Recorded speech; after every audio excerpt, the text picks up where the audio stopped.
Panginoon sa inyong lahat. Sa ngalan ng Panginoon ng Kristiyano ng Joy of the Spirit of the Lord, malugod ko namin kayo ginabat sa pagdiriwang nito ng Eucharistia. Ngayon po ay kalagpuanan na linggo sa karaniwang panahon. Ang ating pangunahing pagdiriwang sa hapon ito ay si Reverendo Padre Israel. Ang pangunahing pagpaguyod ng ating misa ay ang Islam Association at ang Maria Gomez.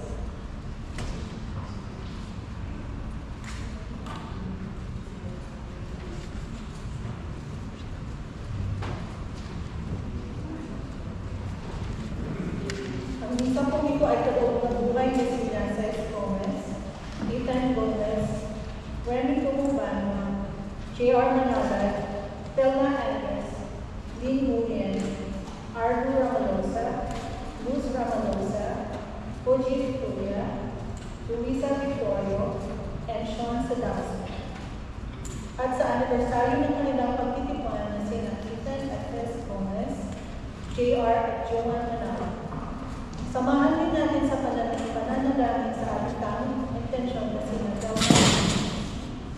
Ating ding alalahanin ang ating mga yumaon na sina Domingo Agrawante, Gita Milan, at Guadalupe Marquez. Magsitayo po ang lahat para sa worship.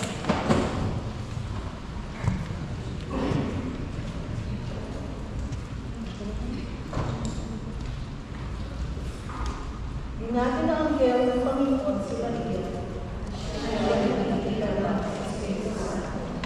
Narito ang alipin ng Panginoon. At ang verbo ay nagkatuwang tao. Aba, Panginoong Maria, napupuno ka ng grasya. Ang Panginoong Diyos ay sumasa iyo. Bukod kang pinagpala sa babaeng lahat at pinagpala naman ang anak na si Jesus. Santa Maria ng Diyos,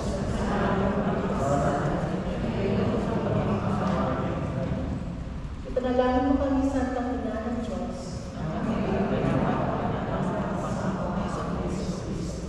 Manalangin tayo.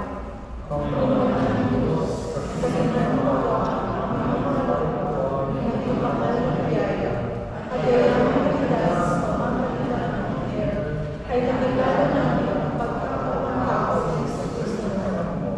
Alang-alang ang pagkakaman sa mga tiyan ng pagkakasakit at pagkamatay sa krus, mapakinabangan mo kami ng kanyang pagkabuhay sa pagkakahiyan sa langit sa pamamagitan ng Kristo na ang Panginoon. Amen.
Sa ngalan ng Ama at ng Anak at ng Espiritu Santo. Sumainyo ang Panginoon.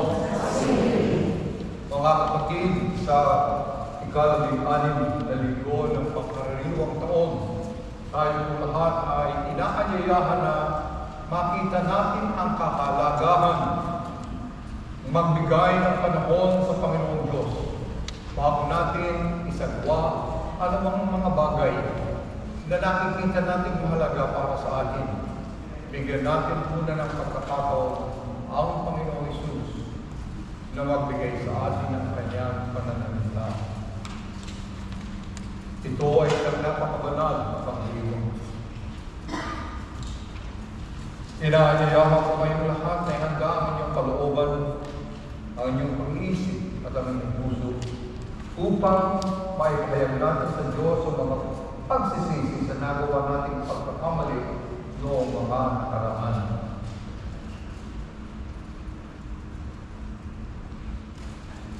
Panginoong Hesus, dakilang panauhin ka namin, nag-aakit ng kaligtasan.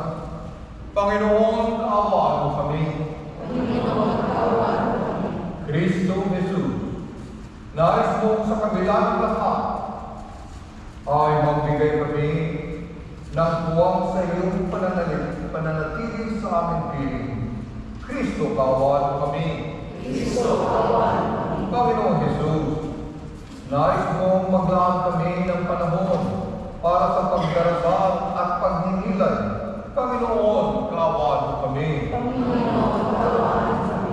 Kaawaan tayo mga Panginoong Diyos, patawarin tayo sa ating mga kasalanan at patnubayan tayo sa buhay na walang hanggan.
pagbigyan at pagkamit ng kaloob karagdagan upang sa maalam na pananalig, pag-asa at pag-ibig. Kami umalaging tumatalima sa iyong kautusan sa mamagitan ni Yesu Kristo kasama ng Espiritu Santo magpasawalang hanggan.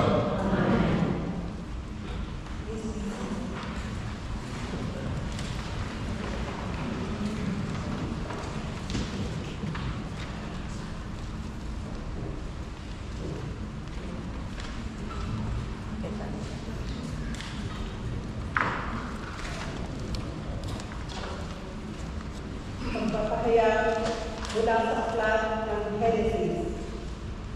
Noong mga araw na iyon, nagpakita ang Panginoon kay Abraham sa Mamre, sa may sagradong mga punong kahoy. Nooy kainitan ng araw at nakaupo siya sa pintuan ng kanyang tolda. Walang ano-ano'y may nakita siyang tatlong lalaking nakatayo. Patakbo siyang sumalubong. Yumukod ng halos sayad sa lupa ang mukha. At sinabi, mga Ginoo, kung inyong mamaratatin, magtuloy po kayo sa amin. Dito muna kayo sa lilim ng puno ito at ikukuha ko kayo ng tubig na panghugas sa inyong mga paa. Magpapahanda tuloy ako ng pagkain para manauli ang lakas ninyo bago kayo magpatuloy sa inyong paglalakbay. Ikinagdadala ko kayong paglingkuran habang narito kayo sa amin. Sila'y tumugon, salamat, ikaw ang masusunod. Si Abraham ay dumaling pumasok sa tolda at sinabi kay Sarah, madali ka, kumuha ka ng 30 librang harina at gumawa ka ng tinapay. Pumili naman siya ng isang matabang buya sa kulungan at ipinaluto sa isang alipin. Kumuha rin siya ng keso at sariwang gatas at inhain sa mga panauhin kasama ang lutong karne. Hindi siya lumalayo sa tabi ng mga panauhin habang sila'y kumakain. Samantalang sila'y kumakain, tinanong nila si Abraham, nasaan ang asawa mong si Sarah? Nandoon po sa tolda. Tugon naman nito. Sinabi ng panauhin, babalik ako sa 1 taon at ganito rin panahon at pagbabalik ko'y may anak na siya. Ang salita ng Diyos. Salamat sa Diyos.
Pagpapahayag mula sa sulat ni Apostol San Pablo sa mga taga-Colossus.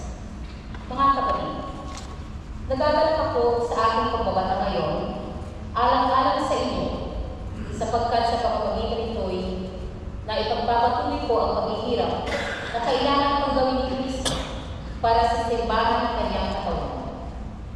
Ako'y naging lingkod dito nang hirahin ako ng Diyos upang ipahayag sa inyo ang kanyang salita.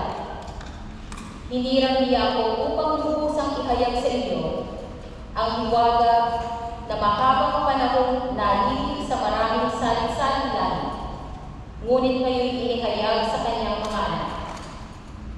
Iniibig ng Diyos na ihayag sa lahat ng tao ang dakila at kamanghamanghang hiwagang ito. Ito ang hiwaga. Sumainyo si Kristo at dahil dito'y nagkaroon kayo ng pag-asang makapiling ng Diyos doon sa kaluwalhatian. Iyan ang dahilan kung bakit namin pinangangaral si Kristo. Pinapaalalahanan namin ang lahat at buong linaw na tinuturuan ayon sa aming makakaya upang maiharap namin sa Diyos ang bawat isa.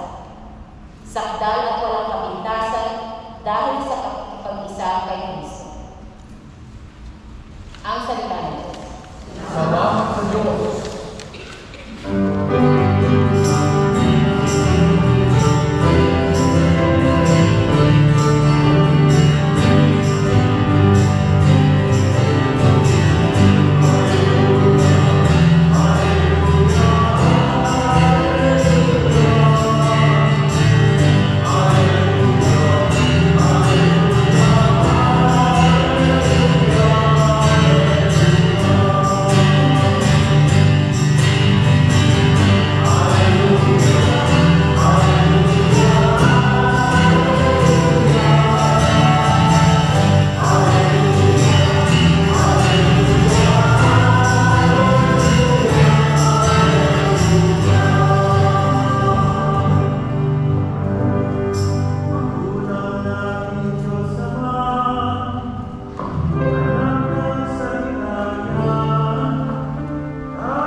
Sumainyo ang Panginoon.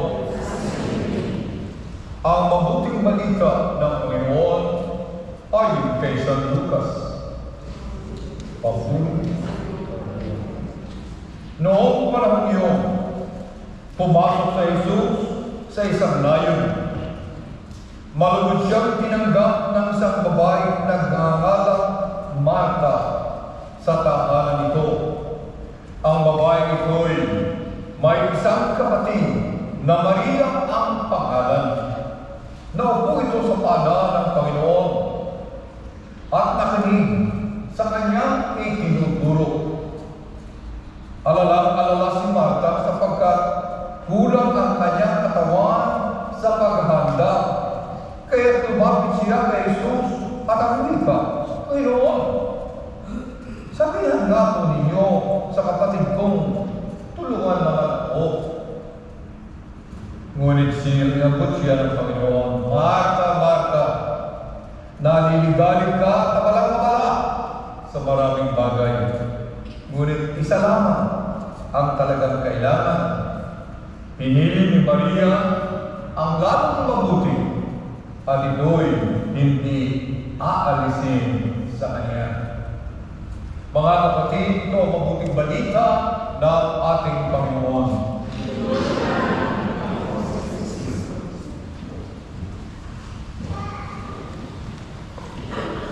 Ang mga salita ng Diyos na ating narinig ay tunay na nagpapahatid sa atin o pinababati sa atin kung ano tunay ang kalooban ng Diyos hinggil tungkol sa mga bagay na ating ginagawa upang tayo magkaroon ng isang personal na relasyon sa Kanya.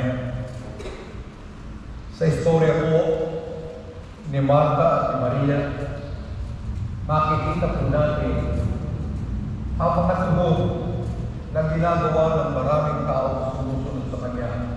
Ang pagtugon ni Martha at ang pagtugon ni Maria. Nakita natin sa Ebanghelyo ngayon kung paano tinanggap ni Martha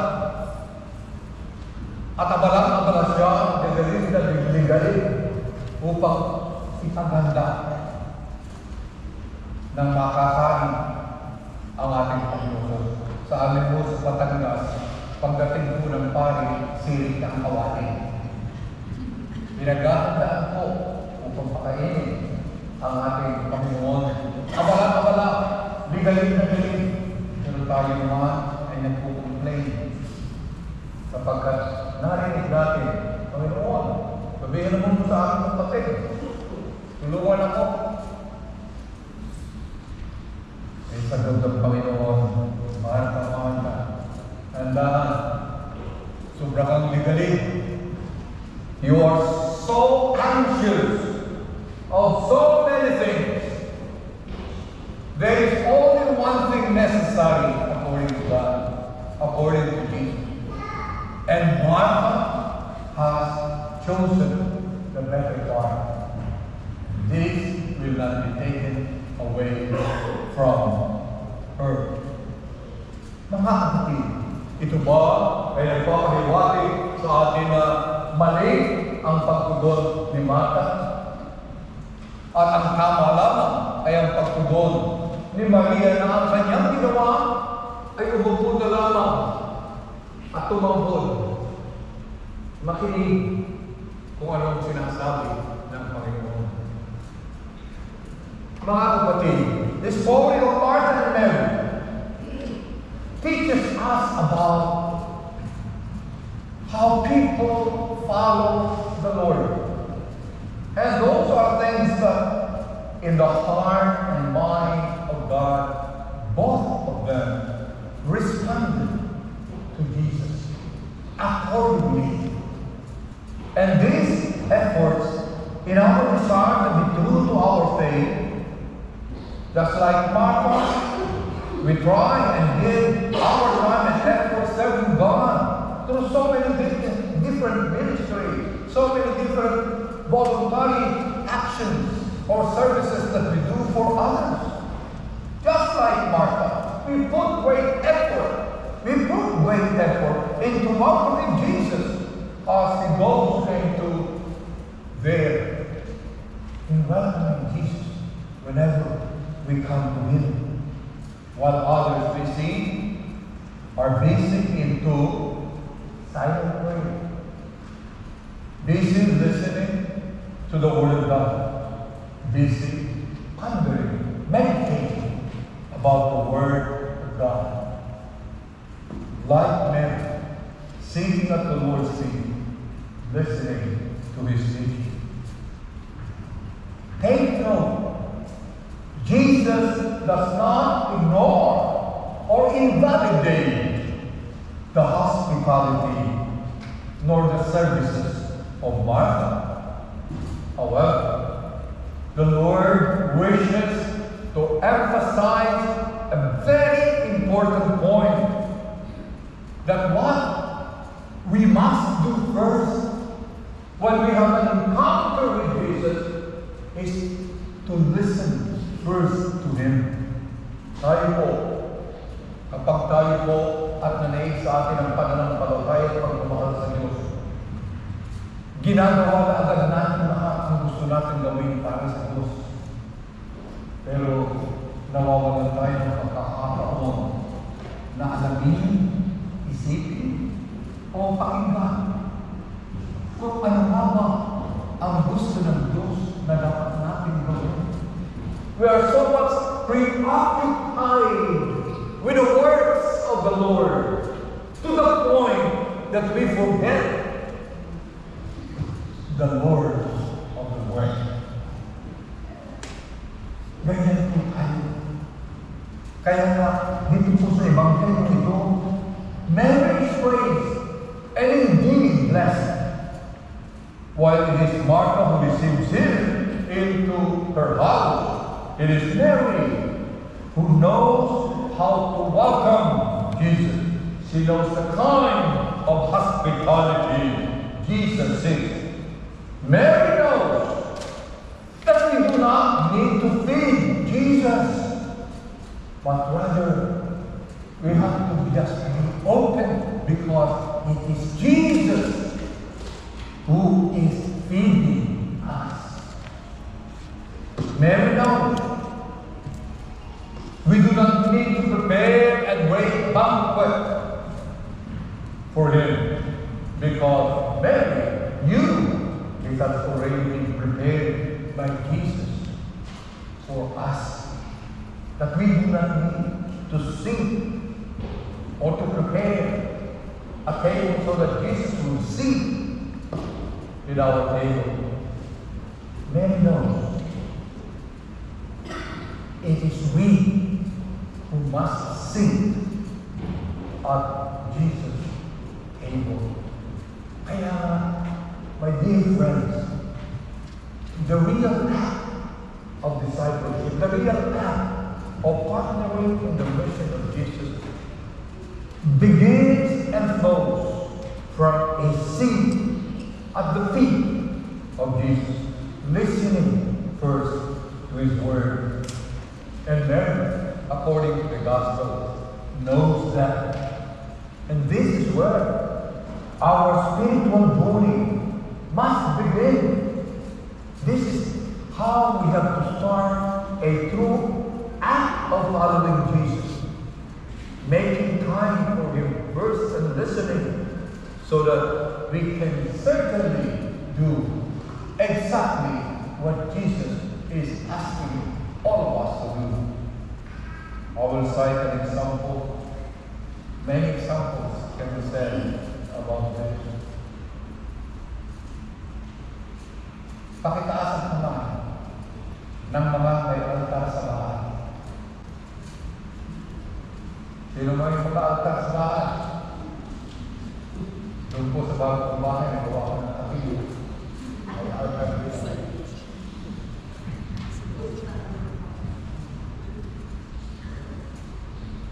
Ang tanong ko po sa inyo, kailan niyo po ginamit yung altar ay nagdasal? Tayo po, at times, are guilty of this. And I'm proud of this, pondering on a small chapter that I made in my house. God, what good is this place if I will not make use? This is a time as a seat where God can speak to me. Makinig sa Kanya. Yung korasyon lang po. Kaya ang sinasabi sa atin, now that you know that each one of you are called for our personal sanctification. In addition to that, now you know you are called to become partners in the mission of Jesus, in the work that we are trying to create, where all Filipino families can gather together, a mission that is entrusted to us. I will ask all of you to spend time first for prayer, to sit down and ask yourself in prayer, asking God how He wishes you to partner with Him in the mission of bringing together all the Filipino families on the third Sunday so that together we can worship. Brothers and sisters, let us ask this question first.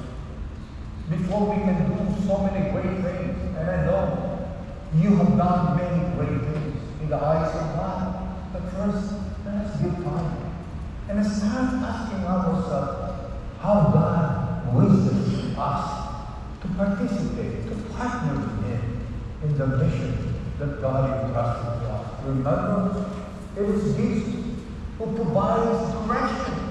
It is Jesus who is taking the lead for us. It is Jesus who is accompanying us with His Spirit guiding us to follow Him in reviving our personal faith in Jesus or the faith of our community so that we can have a Filipino community vibrant in our faith and committed to doing what the Lord wishes all of us to do. Amen.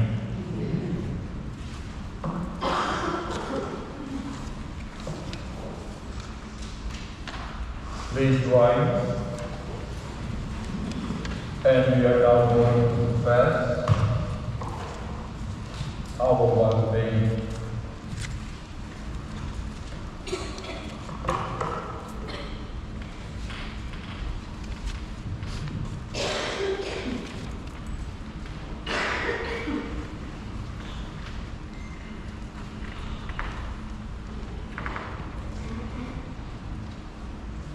Sumasampalataya ako sa Diyos Amang makapangyarihan sa lahat na may gawa ng langit at lupa.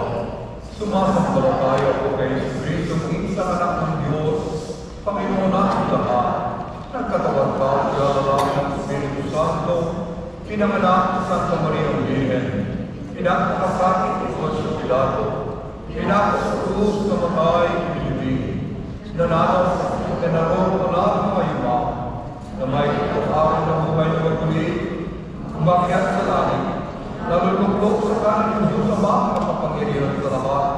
Doon magmumulang pa rin ito at lugong sa nabubuhay at nakamatay na tao. Sumasampalataya ako sa Espiritu Santo, sa banal at simbahan Katolika, sa kasamahan ng mga banal, sa kapatawaran ng mga kasalanan, sa pagkabuhay na muli na namamatay na tao, at sa buhay na walang hanggan. Ang Panginoon ay lagi nating kasama at nagnanais makipag-usap sa atin. Ngunit madalas tayong naktuon sa maraming ibang alalahanin. Hilingin natin ang biyayang magpahalaga sa mga tunay na mahalaga sa buhay at matutukan natin marapat pagtimbangin ang paggawa at pagninilay.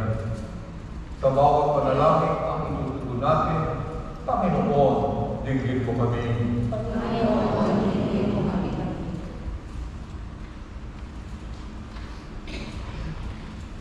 Para sa Santa Iglesia, nawalagi natin alalahanin ang kahulugan ng Panginoon bilang natatamong panahon natin. Manalangin tayo sa Panginoon. Panginoon, dinggin mo kami.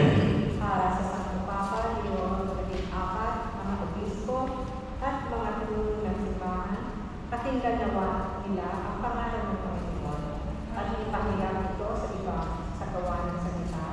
Manalangin tayo sa Panginoon. Panginoon, dinggin mo kami. Para sa lahat ng mga manggagawa at ibang taong may maraming pinagkakaabalahan, nawa, magkapanahon silang magdasal at magnilay sa salita ng Diyos. Manalangin tayo sa Panginoon. Panginoon, dinggin mo kami. Para sa mga may sakit, bilang ko at matatanda, nawa, tubuhin nila ang mga habang oras nila ng pangungulila at pagdusa sa piling ng ni Jesus. Sa kanilang kaibigang panahon, manalangin tayo sa Panginoon. Panginoon, dinggin mo kami. Para sa bawat isa sa atin, nawa, makahango tayo ng inspirasyon at kasigahan sa pangalan ni Kristo para tayo maging tapat sa ating mga pangako. Manalangin tayo sa Panginoon. Panginoon, dinggin mo kami. Upang tayo lahat ay matutong kumilatis at kumilala ng tamang daan sa buhay at ng ating mapaghindihan ng anumang naglalayo sa ating kay Kristo at sa Ebanghelyo. Manalangin tayo sa Panginoon. Panginoon, dinggin mo kami. Para sa mga tagapagtaguyod ng isang ito at sa bawang petisyon at intensyon na nakatala sa aklat ng panalangin, manalangin tayo sa Panginoon. Panginoon, tingin mo kami. Tahimik natin ipanalangin ang ating Panginoon para sa Pilipinas. Manalangin tayo sa Panginoon. Panginoon, tingin mo kami. Panginoon Jesus, nais mong maging panahon namin upang palaguin namin. Palaguin kami ng kayamanan ng iyong pananatili at ng iyong salita. Ipagpagawa mo sa amin ang matamang pakikinig ni Maria at ang masiglang pag-asikaso ni Martha upang mabuhay kami kapiling mo at para sa iyo sa bawat saglit ng aming buhay. Ikaw na nagbubuhay at nag-ahari ng walang hanggan.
Sa salibukan, sa iyong kagandahan noon, narito aming maiaalay mula sa lupa at bunga ng aming paggawa, ang tinapay na ito para maging pagkain ng bibigay buhay. Sa paghahawag ito ng alak at tubig, kami naway makasalo sa pagka-Diyos ni Kristo na nagpaging dapat makihating sa aming pagkatao.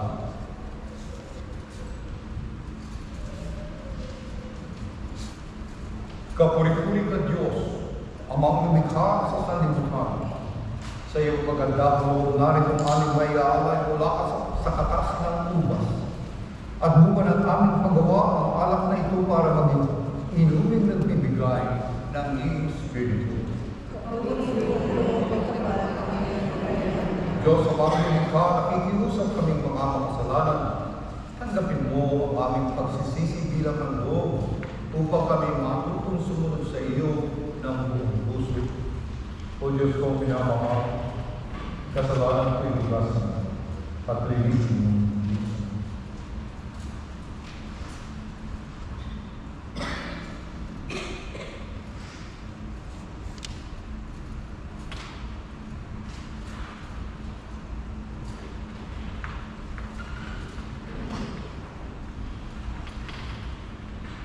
Manalangin tayo mga kapatid upang ang paghain natin ay kalugan ng Diyos Ama makapangyarihan.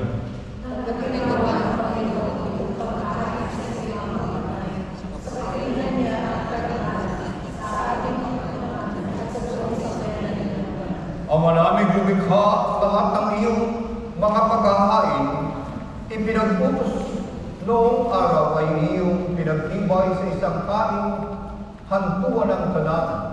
Tanggapin ang ginaganap ngayon ng iyong mga lingkod at basbasan mo ito ng kabanalang gaya ng iyong Panginoon sa mga aray ni Abel na lubhang ikinalugod upang ang mga handog ng bawat isa'y nagbigay para sa kahin ang banal mong ngalan at magkamit ng karagdagan mong kasiyahan sa pamamagitan ni Jesucristo kasama ng Espiritu Santo, magpasawalang hanggan.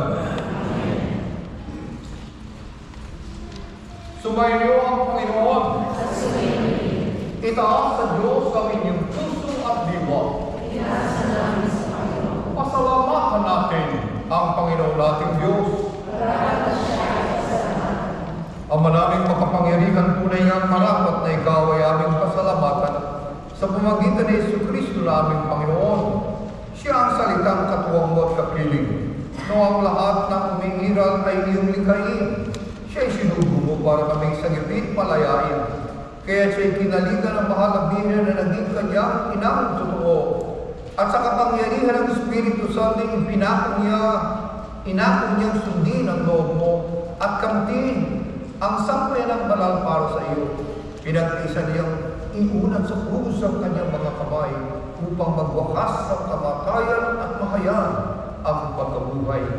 Kaya kaysa mga anghel na nagsisiyawit ang papuri sa iyo ng walang humpay sa kalangitan, kami nagpupunyi sa iyo katakilaan.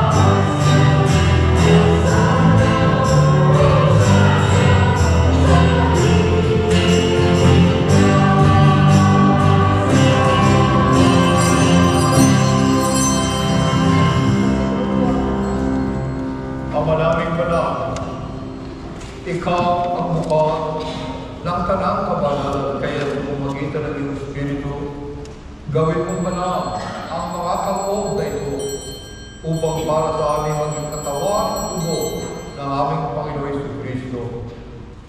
Bago niya pinagkisa ang pusang loob na maging handog, hinawakan niya ang tinapay, pinasalamatan kaniya ito, pinaghati-hati niya iyon at iniabot sa kanyang mga alagad at sinabi, tanggapin yung lahat ito at kanin. Ito ang aking katawan na iyahan mo para sa inyo.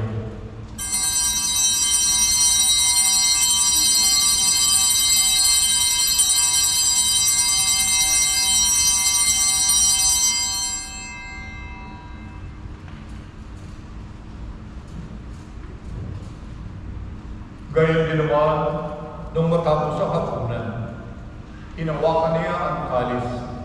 Muli kaniyang pinasalamatan, iniabot niya ang kalis sa kanyang mga alagad at sinabi, "Tanggapin niyong lahat ito at inumin. Ito ang kalis ng aking dugo, ng bago at walang hanggang tipan. Ang aking dugo ay bubuhos para sa inyo at para sa lahat sa kapagpapatawad ng mga kasalanan. Gawin ninyo ito sa pag-aalaala sa akin."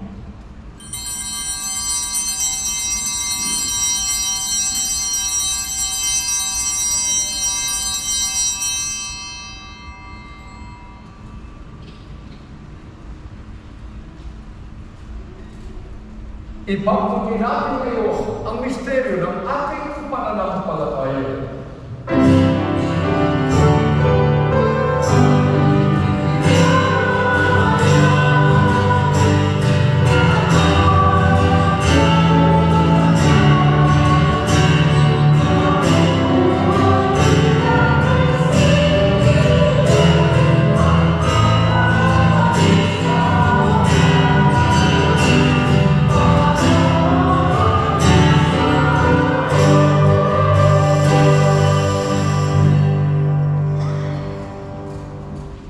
Ang mga ginagawa namin ngayon, ang pag-aalaala sa pagkamatay at muling pagkabuhay ng iyong anak. Kaya iniaalay namin sa iyo ang tinapay na nagbibigay buhay at ang kalis na nagkakalob ng kaligtasan.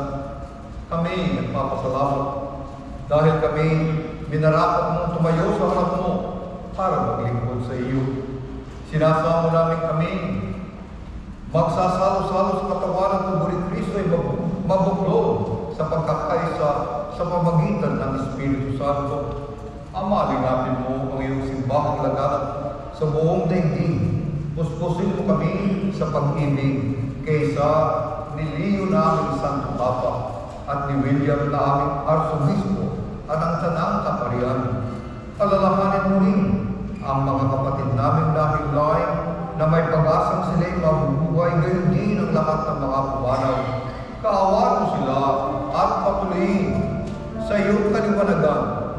Kaawan mo paghindapatin kaming lahat na makasal sa iyong buhay na walang wakas, kaysa ng mahal na Birheng Maria na ina ng Diyos, kaysa ng mga apostol at lahat ng mga banal na namuhay dito sa daigdig ng kalugod-lugod sa iyo. May pagdibor nawa namin ang pagpupuri sa ikararagal mo sa pamagitan ng iyong anak na aming Panginoon Jesucristo.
Bilang nagkakaisang magkakapatid, sabay-sabay buhay natin maawin ang panalangin sa atin ng ating Panginoon Jesus.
Iligtas ang kasamaan at ilayo sa langkang kapahamakan. Samantalang aming pinananabikhan ang dakilang araw ng pagpahayag ng tagapagligtas namin sa Jesucristo, sapagkat sa iyong kahiyang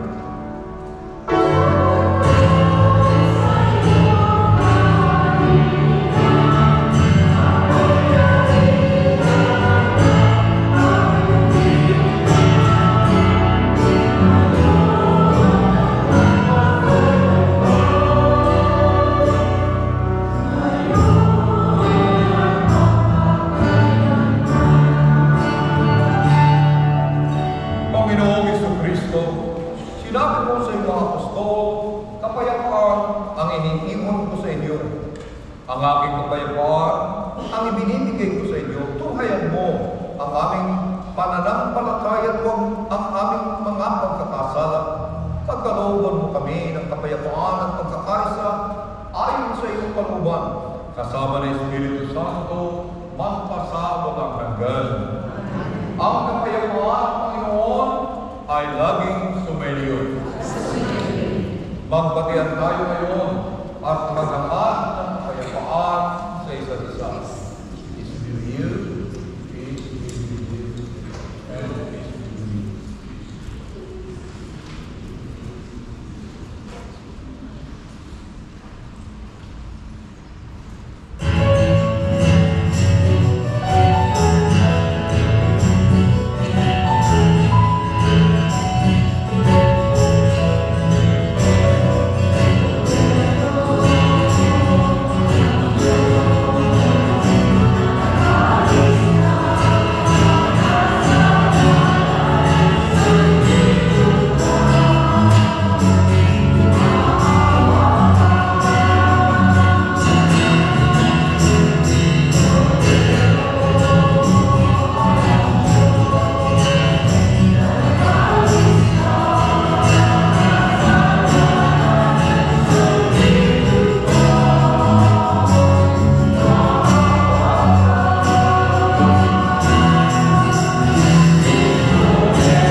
Narito sa Jesus, ang Kordero ng Diyos na nag-aalis ng mga kasalanan ng sanlibutan. Mapalad ang mga tao kanyang pinanayaan. Panginoon, tuloy ngunit isang pagpapalad ay lalagyan na. Naway natin tayo ng katawalan ng Kristo hanggang sa buhay walang hanggan.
Manalangin tayo.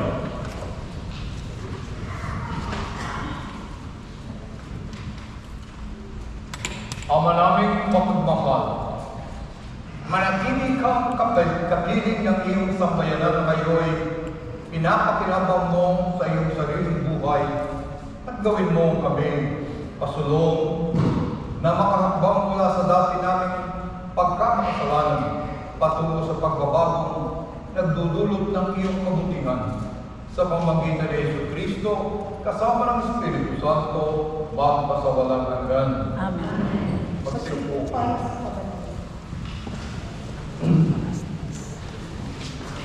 We thank everyone for joining us in celebrating our national Filipino. We would like also to thank Father Figueroa for his faithful service as our presider on our monthly meeting.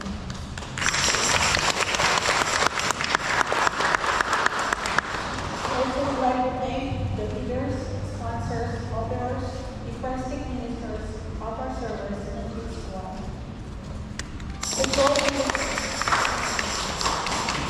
The Joy in the Spirit Prayer Group will be hosting the 2025 annual Crab Faith fundraiser on Saturday, August 30, starting at 1 p.m. at Retail Room, 1800 Ginger Road, Annapolis, Maryland, 21402. All proceeds will be benefit the scholarship program for the poor and indigenous students in Golden Calama. Please RSVP to Dr. Rina Ortega or leave me in by Friday, August 22. The information will be at the back of the leaflet, and you will also be handed live. Please mark your calendar for the 15th Arts Season Filipino Saints Fiesta celebration on September 28, 2025 at 2 p.m. at Cathedral of Mary Archangel, 5200 North Charles Street, Baltimore, Maryland. Once again, let us invite our family and friends, and let us feel the cathedral and celebrate the Holy Eucharist, and enjoy the grand fiesta after the Mass. Our next Misa ng Sambayanan will be on August 7, 2025. Let us bring our family and friends.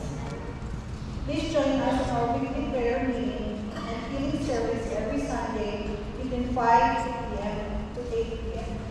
except third Sunday here at St. John the Evangelist Gathering Space. Please join us in Gathering Space for a small salo-salo after the Mass. We now invite the birthday celebrants and anniversarians for the month of July for the blessing. Please come forward.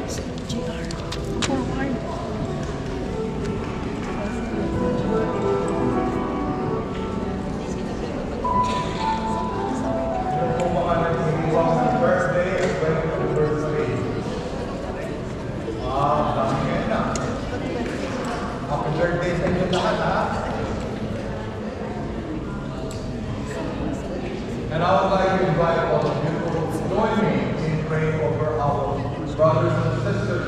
Please raise your hands in prayer. Mga pangyarihan na mga kabiboy nagpupulit, nagpapatalaman sa napakalaking pagpapalang ipinagkaloob mo sa amin, lalo-lalo na po ang biyaya ng buhay. Gayon din ang biyaya ng sakramento ng kasal na kanilang tinanggap. Sa sandali ito, kami nananawagan at nagsusumamo sa iyo. Bigyan mo sila ng mga pagpapalang, mananatili sila sa kanilang pakikiisa sa iyo at pakikiisa sa bawat isa. Sa sana'y manatili ang pagmamahal sa kanilang tahanan, manatili ang pagmamahal sa kanilang pamilya, at maging handog nila ito para ang sambayanan ay magbugay sa iyo ng karapadapan. Basbasan mo sila sa ngalan ng Ama at ng Anak at ng Espiritu Santo.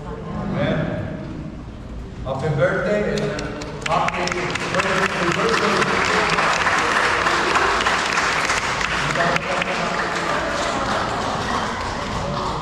Thank you.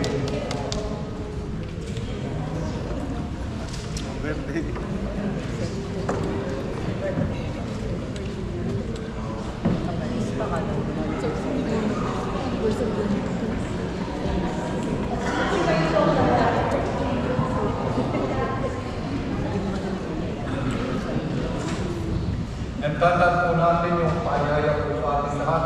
Dalawang importanteng bagay dito, yung po August 30th. Mahilig po kayo sa crowd. At sa September 28 pa. 28. September 28. Hindi ko malito. May flyer po. May flyer po. 28. Ito po ang kapistahan ng mga Pilipino. Tayo po lahat ng pamilyang Pilipino ay naayahang magtipon po sa katedral. Sa Catholic Cathedral of Maynard on Charles Street. Ito po ay magsisimula sa alas 2 ng hapon. Makikita po ninyo ang mga ibang Pilipinong pamilya nandito po sa Maryland, ang iba'y taga Virginia, ang iba'y taga New Jersey, darating po dito. Isang malaking pagpili. Sumainyo ang Panginoon. Pagpalain kayo ng makapangyarihang Diyos, Ama, Anak, at ang Espiritu Santo. Amen. Tapos na po ang